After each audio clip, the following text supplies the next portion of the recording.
एक वादा करोगी, मुझे कभी छोड़ के मत जाना।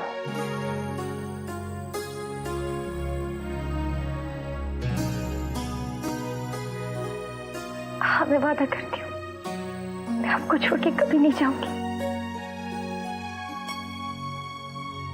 बस एक बार आप ठीक हो जाइए।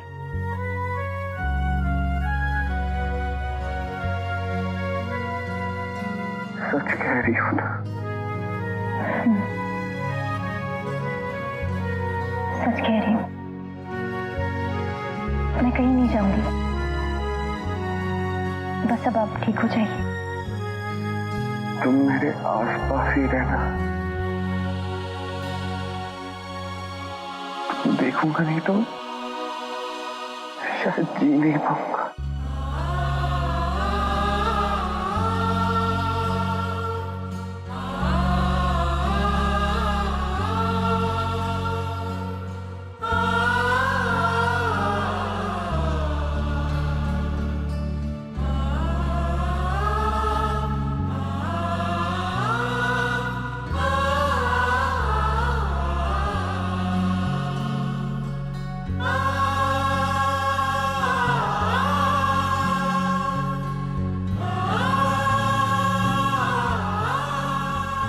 मैं सबको बताकर आती हूँ कि आपको होश आ गया है।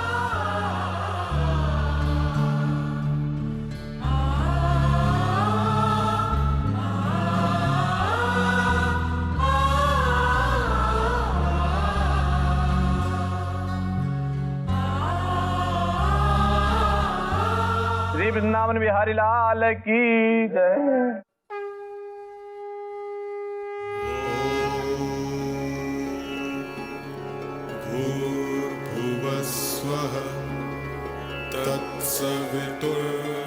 आइए अब हम सब भगवान से देव बाबू को शीघ्र स्वस्थ करने की प्रार्थना करें। यज्ञ की विभूति उनको लगा दी गई है, प्रभु का आशीर्वाद उन तक पहुंच चुका है। दादी माँ, माँ, दादी माँ, उन्हें होश आ रहा है।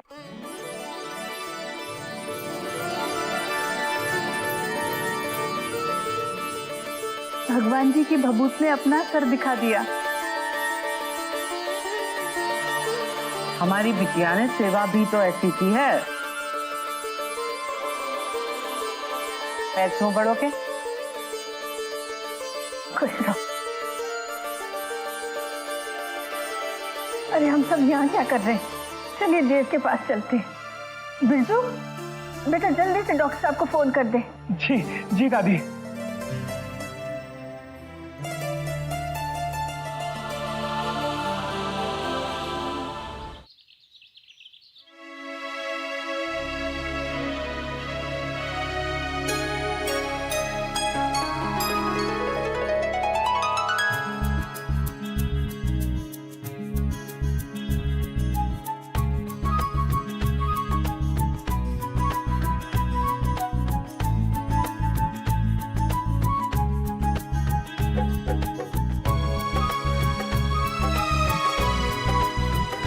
आपको कुछ चाहिए? उन्हें जो चाहिए था वो तो उनको मिल ही गई। एक अच्छी पत्नी जो पूरी लगन से उनकी सेवा करती रहेगी। विभूति लगाते समय तुम्हारे मन में इच्छा तो दृढ़ रही होगी, तभी तो इतनी जल्दी असर हुआ विभूति का। विभूति? हाँ छोटी बहू, विभूति जिसे अभी तुमने थोड़ी देर पहले देव के माथे पर मला, जिसकी वजह से उसे इतनी जल्दी होश आ गया। छोटी बहू, तुम भी फूलती बहुत। राधिका प्लीज इसे जरा बादाम बादाम खिलाया करो।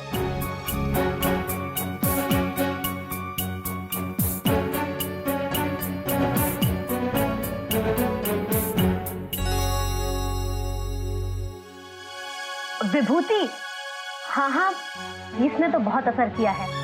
वो इनकी बेहोशी में मुझे भी होश नहीं रहा। मैं तो सिर्फ भगवान से यही प्रार्थना करती थी कि ये जल्दी स्वस्थ हो जाए। भगवान का आशीर्वाद बना रहे। तो अब हमें आज्ञा दीजिए। आइए डॉक्टर साहब।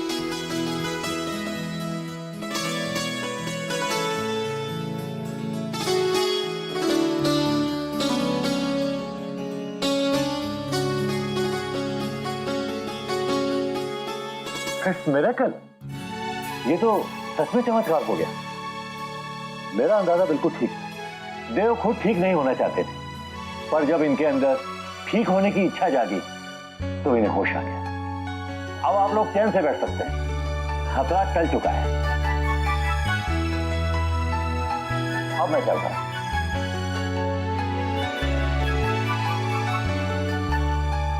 मेरे ख्याल से अब हमें भी नीचे चलना चाहिए। छोटी बहू, तुम देव के पास रहना।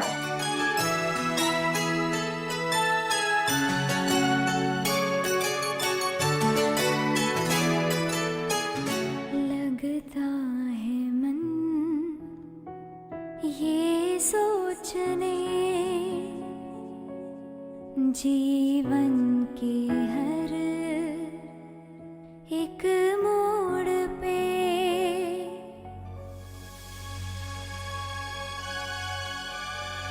राधिका,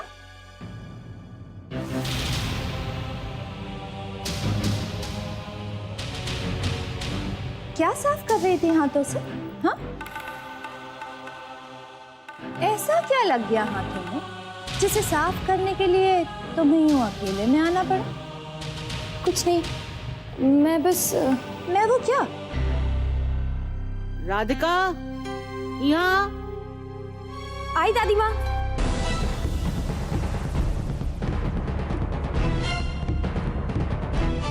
दिन भर बस दवाई खिलाते रहो।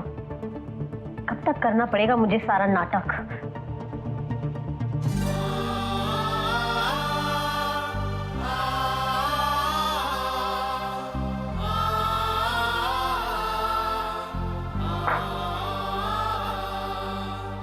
दवाई कितनी अच्छी बात है ना, आपकी तबीयत ठीक हो रही है और ये दवा भी असर कर रही है। लीजिए दवाई खा लीजिए।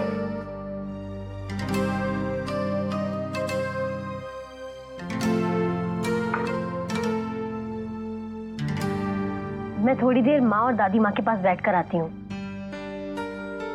आप ये दवाई खा लीजिएगा।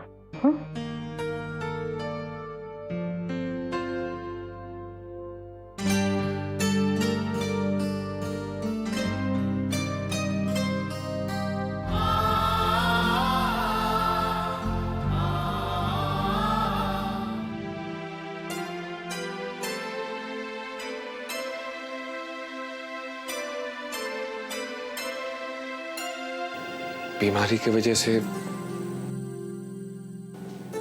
मैं अभी होश में नहीं। आप कुछ चाहिए था? मुझे पानी चाहिए था। जी।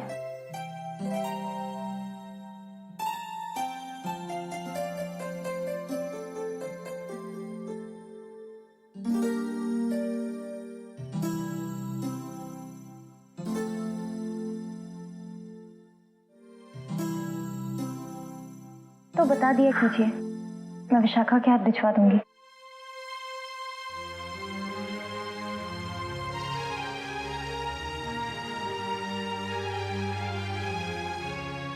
मैंने तुम्हें मजबूर कर दिया था ना। बीमारी की वजह से मैं अभी होश में नहीं था, और उसकी वजह से तुमने मुझे इतना बड़ा वादा दे दिया जो तुम कभी करना नहीं चाहती थी। तुम्हारे आसपास होने का एहसास था मुझे,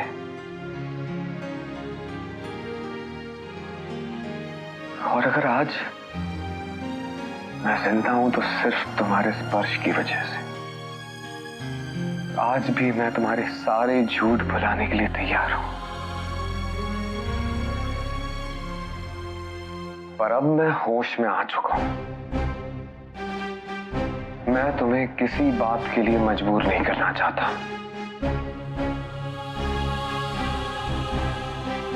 जो तुम नहीं करना चाहती हो। मेरी बीमारी से परेशान होकर जो तुमने मुझसे वादा किया था वो तुम तोड़ सकती हो।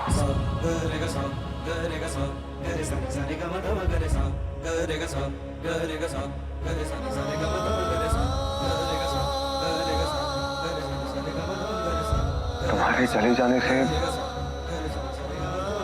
मेरी और विशाखा की दूरियां कम होगी या नहीं, ये मैं नहीं जानता। मैं तुम्हें बुला पाऊंगा या नहीं, ये भी मैं नहीं जानता।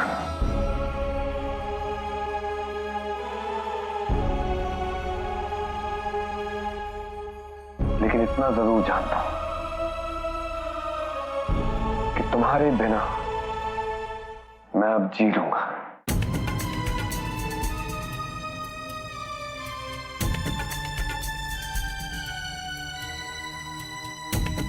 तुम जा सकती हो।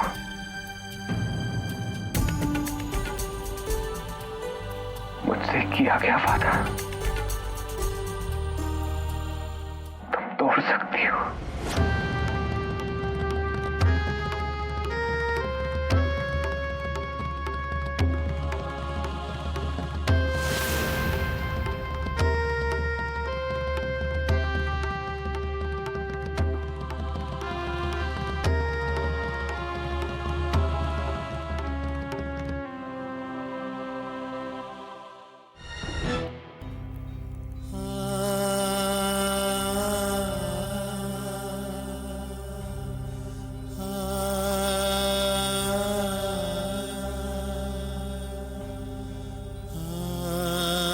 भैया हम ये पानी यहाँ रखने आए।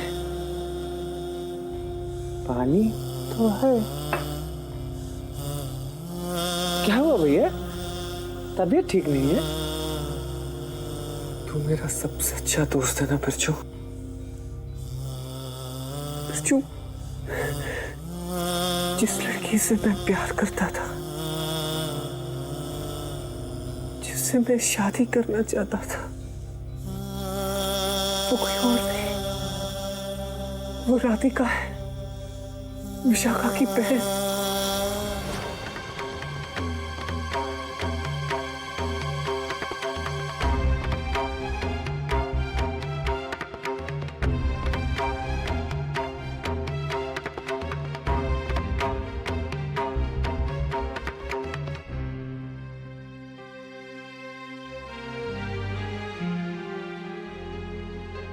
तू जानता था?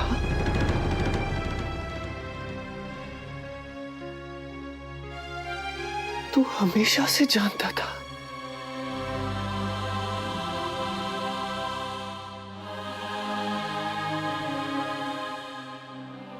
तूने राधिका को उसका चेहरा छुपाने में उसकी मदद की? कैसे किया बिरजू तूने? तूने इतना भी नहीं सोचा कि मुझे कितनी चोट पहुंचेगी? तो भैया कब से जानते थे तुम ये? उस दिन से जिस दिन मेरे घर वाले विशाखा को देखने गए थे, उस दिन से जिस दिन दादी माँ ने उससे कंगन पहनाए थे, उस दिन से जिस दिन मेरे साथ फेरे हो रहे थे, या फिर उस दिन से जिस दिन तुमने राधिका को मेरा भ्रम बताया था।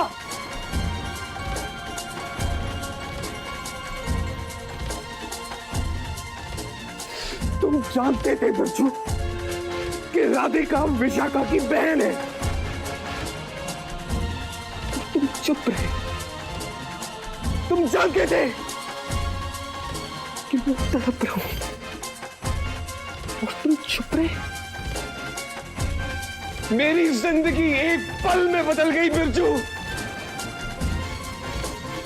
और तुम चुप रहे।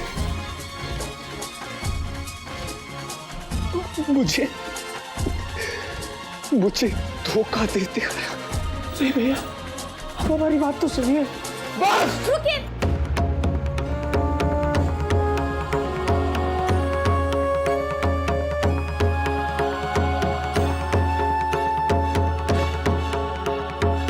कुछ मत कहिए।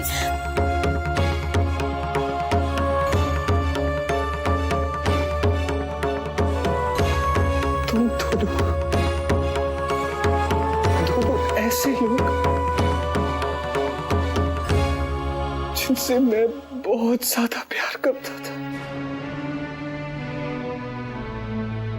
वो मुझे इतना दुख देंगे मैंने कभी नहीं सोचा था।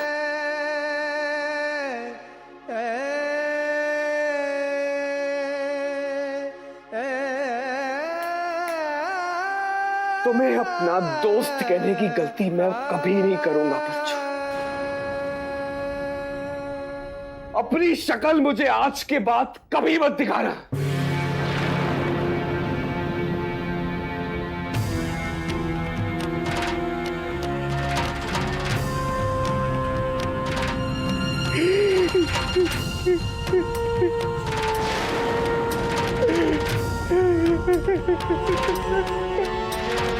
हम चाहते थे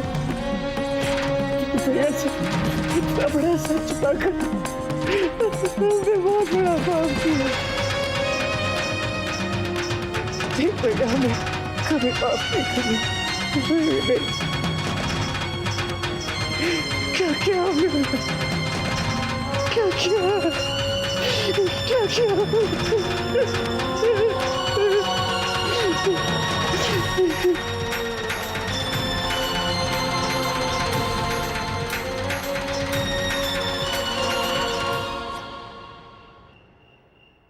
समधिन जी, शास्त्री जी से बात हुई? हाँ हाँ, लल्ला ने फोन कियो तो हमने बता दिया कि अब दामाद बाबू की तबीयत संभल रही है, और ये भी बता दियो कि वैशाख पूर्णिमा को फूल बंगला सजाए रहे हैं। छोटी बहू, देव कहाँ है? जी खाना उन्होंने अपने कमरे में मंगवाया है, मैं उन्हें देकर आती हूँ। ठीक है। एक्सक्यूज मी, देव ने अपने कौन से कमरे में खाना मंगाया? हाँ जी, मैं वहीं से आ रही हूँ, वहां कोई नहीं।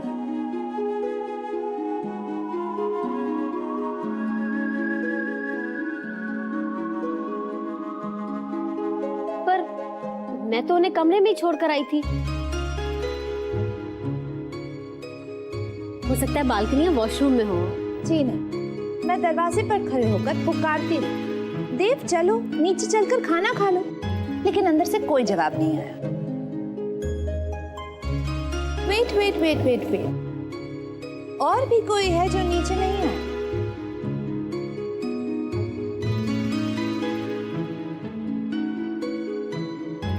छोटी बहू, राधिका कहाँ है?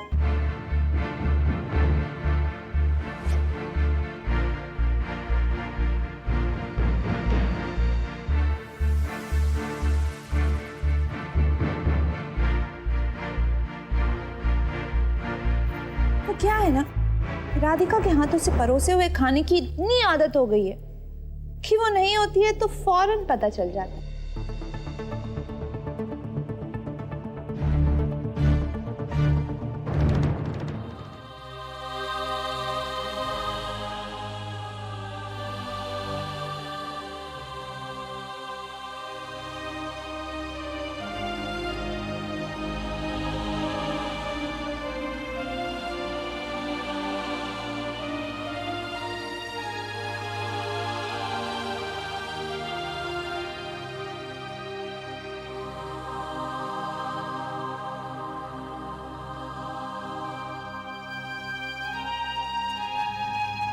मैं जानती हूँ मुझे आपके और बिरजू जी के बीच में बोलने का कोई हक नहीं,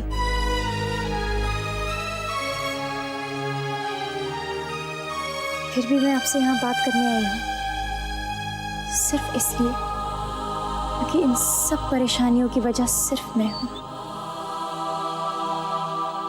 आप बिरजू जी को सजा क्यों दे रहे हैं? उनके पास सच छुपाने की वजह थी। वो इस परिवार की फिक्र करते हैं, इसलिए उन्होंने ये सच छुपाया, क्योंकि वो डरते थे यही सच जानने के बाद आप कुछ ऐसा ना कर बैठे जिससे परिवार की बदनामी हो। विशाखा, जाओ देव बाबू कर बुला कर ले आओ। देखो खुली हवा में कहीं टहल रहे होंगे। जी, रुक जा विशाखा।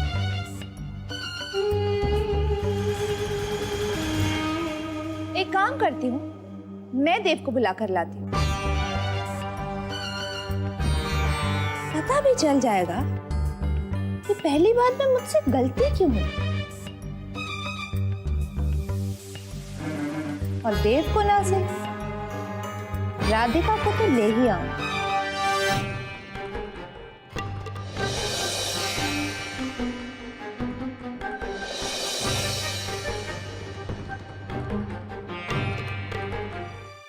वो तो आपको बता भी देते, लेकिन मैंने उन्हें कसम दी थी।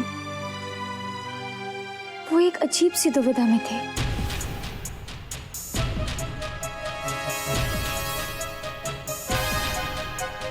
इस तरह से आप खुद को उनसे दूर करके उन्हें भी दुख पहुंचा रहे हैं और खुद भी दुखी हो रहे हैं।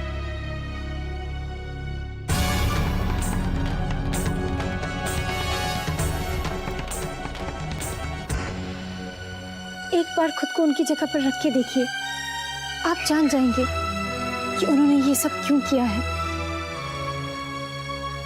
माफ कर दीजिए ना उन्हें।